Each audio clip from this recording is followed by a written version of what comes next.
Hello friends, previous lecture में हम लोग रेट ऑफ रिएक्शन के बारे में डिस्कस कर चुके हैं। आज हम लोग calculation of rate of reaction के बारे में डिस्कस करेंगे। तो चलिए without wasting time I come on the topic calculation of rate of reaction. लेकिन इसे समझने के लिए we have to consider on a chemical reaction, है ना।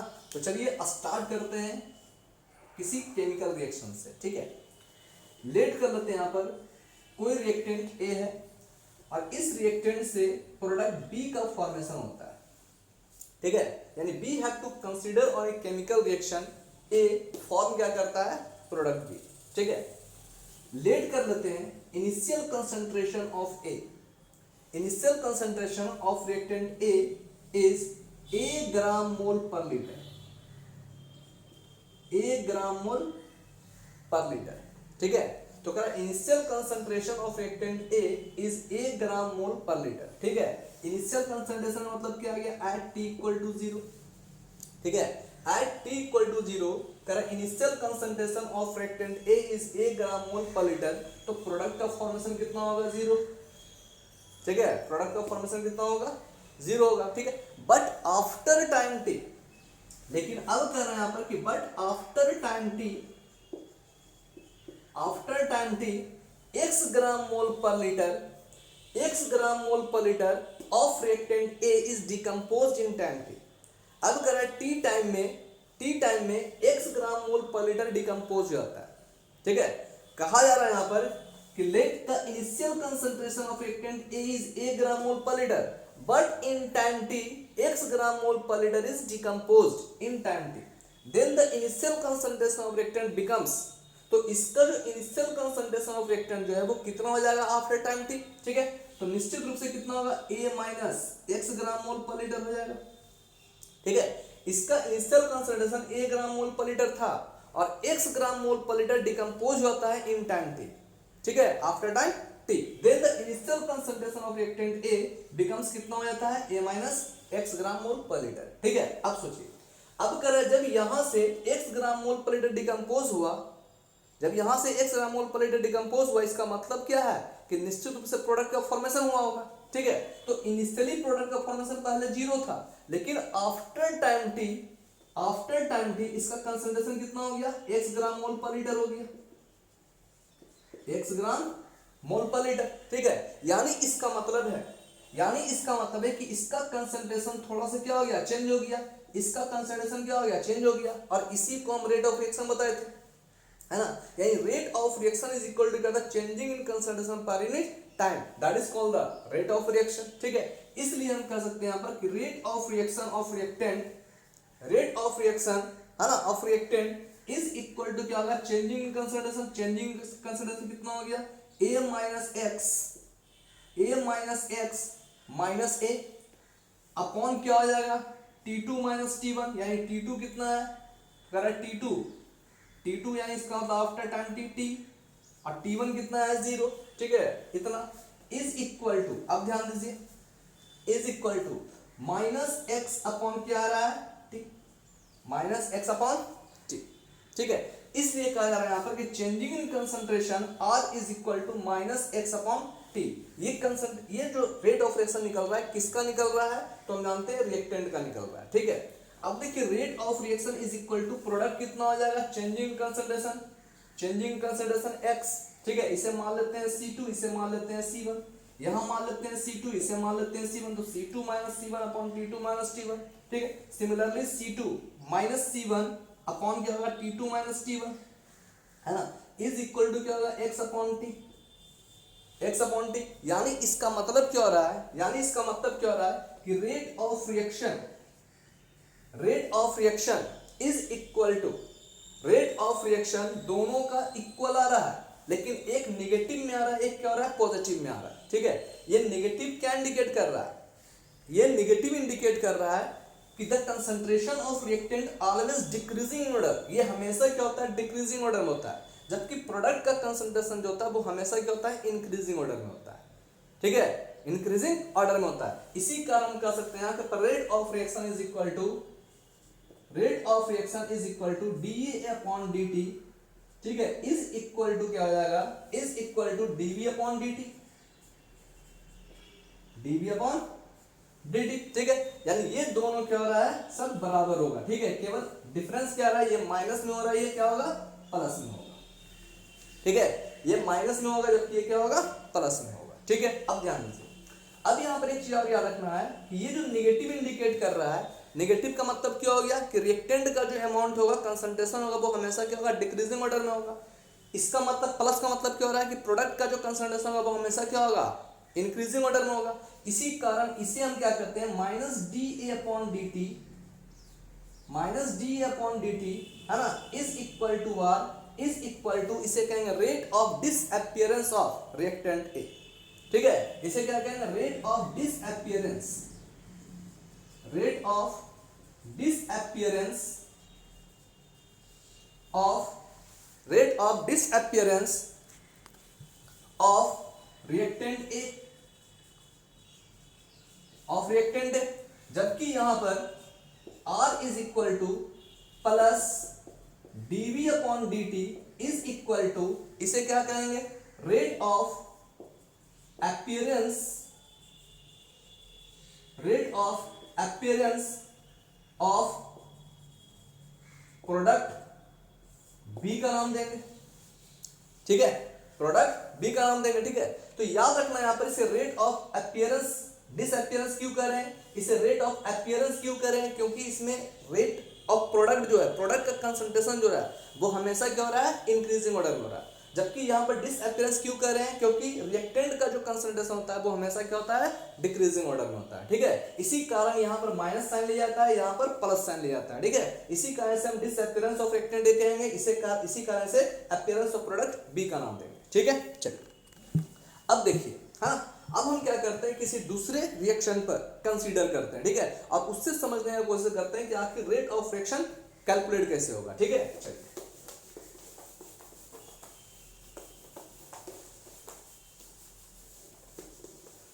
Now we have to consider on a chemical reaction 4A से form क्या करता है, 5B। लेट कर लेते हैं यहां पर कि कोई रिएक्शन है जिसमें क्या होता है, रिएक्टेंट यहां पर क्या दिया हुआ है, A है, A का 4 मोल लिया रहा है, जिससे क्या बनता है, प्रोडक्ट B का 5 मोल का फॉर्मेशन होता है, ठीक है। अब देखते हैं, उसी प्रकार सिमिलरली हम कह सकते हैं, यहां पर उसी प्रकार सिमिलरली कह रहे हैं कि एट इनिशियली यानी t इक्वल टू 0 पर, इक्वल टू 0 पर the initial concentration of reactant A is A gram mole per litre, A gram mole per litre, ठीक है। अब सोचिए, अब कह रहे हैं यहां पर 1 ग्राम मोल पर लीटर, जबकि इनिशियली जो होगा B का प्रोडक्ट का कंसंट्रेशन कितना होगा, B का कंसंट्रेशन 0 होगा at initially, but after time t, but after time t, है ना। अब कह रहे हैं यहां पर कि after time t, after time t x gram mole per litre of reactant is decomposed, ठीक है। अब सोचिए यहां पर x ग्राम यहां पर डिकम्पोज हो रहा है, सोचिए। अब यहां पर हम क्या कहते हैं कि जब इसका 1 मोल था तो 1 ग्राम, एक जब इसका 1 मोल था तो उसमें 1x यानी x ग्राम डिकम्पोज हो रहा था, इसके 1 मोल से x ग्राम डिकम्पोज हो रहा था, ठीक है। तो यहां पर टोटल नंबर ऑफ मोल कितना है, 4 है, ठीक है। यहां पर कितना है, 4 मोल है। तो 1 मोल से x ग्राम मोल डिकम्पोज हो रहा था, तो 4 से कितना होगा, 4x डिकम्पोज करेगा, तो कितना हो जाएगा यहां पर a minus 4x, a minus 4x, ठीक है। उसी प्रकार अब सोचिए यहां पर, उसी प्रकार अब सोचिए यहां पर कितना फॉर्म करेगा, ये 5x का फॉर्मेशन करेगा, 5x का फॉर्मेशन होगा, ठीक है। यानी कह रहे हैं यहां पर कि after time t x gram mole per litre is decompose in time t, ठीक है। तो यहां पर कितना मोल लिया हुआ है, 4 मोल लिया हुआ है, ठीक है। तो यहां पर डिकम्पोज कितना होगा, a माइनस 4x, ठीक है। फॉर्म कितना होगा 5x, ठीक है, क्योंकि यहां 5 मोल है, 5x, ठीक है, यानी 5x मोल का फॉर्मेशन होगा, ठीक है। चलिए अब ध्यान दीजिए, अब कह रहे हैं यहां पर, इसलिए changing in concentration is equal to, यानी R इज इक्वल टू क्या होता है यहां पर, चेंजिंग इन कंसंट्रेशन यानी माइनस क्या होगा, dA upon dt, changing concentration of reactant minus d upon dt is equal to, हम क्या लिख सकते हैं यहां पर a minus 4x minus a upon क्या होगा, t माइनस 0, ठीक है। यानी rate of disappearance of reactant A is equal to a minus 4x minus a upon t minus 0। Similarly हम कह सकते हैं rate of appearance of product B is equal to क्या होगा, dv upon dt, dv upon dt is equal to कितना हो जाएगा 5x minus 0 upon t minus 0 is equal to a और कैंसिल। ठीक है, यहां पर कितना आ रहा है, यहां पर देखिए ये माइनस है। ठीक है, यानी कितना हो जाएगा 4x बाई टी, और यहां कितना आ रहा है 4x बाई टी, और यहां कितना आ रहा है 5x upon T, 5x upon T. ठीक है, अब देखिए और हम कर सकते हैं यहां पर और r is equal to minus dA upon dt, है ना,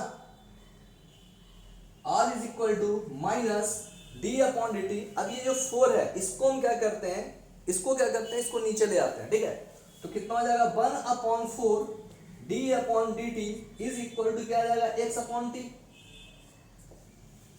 t। ठीक है, सिमिलरली हम कर सकते हैं यहां पर और rate of appearance of product B is equal to क्या हो जाएगा, देखिए यहां पर दिया हुआ है r is equal to dv by dt plus में है।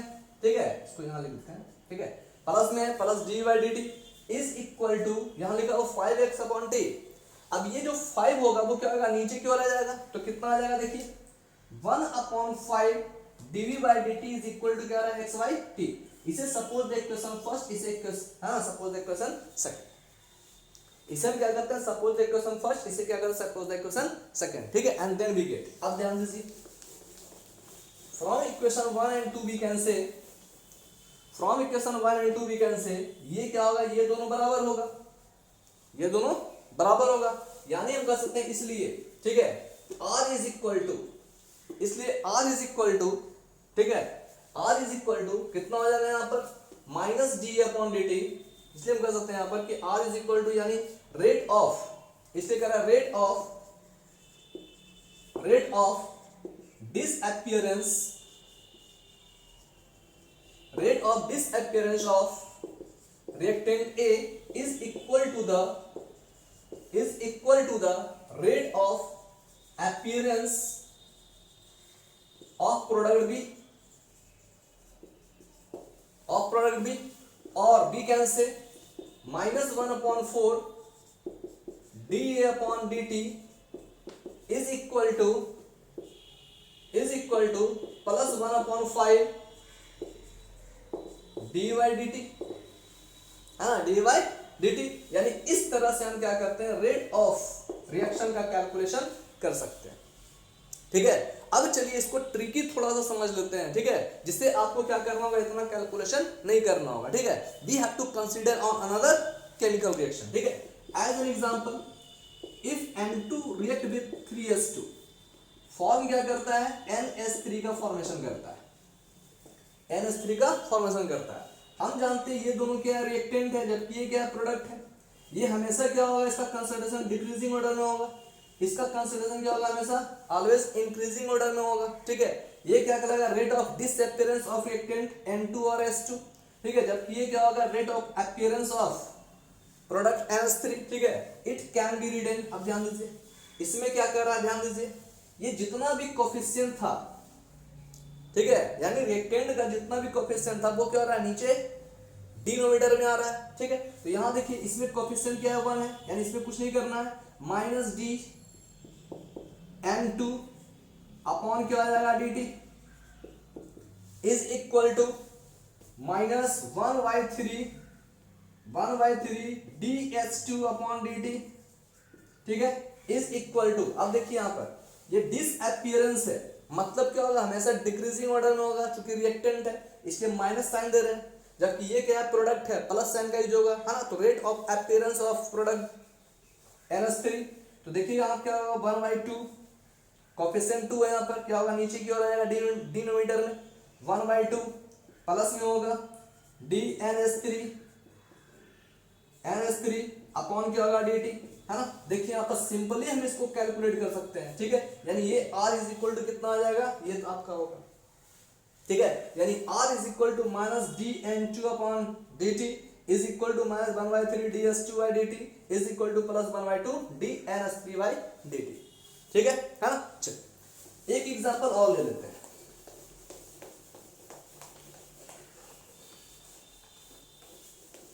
ठीक है, अब देखिए यहां पर दिया हुआ यहां पर SO2 प्लस O2 फॉर्म क्या कर रहा है SO3, इसको बैलेंस कर लीजिए।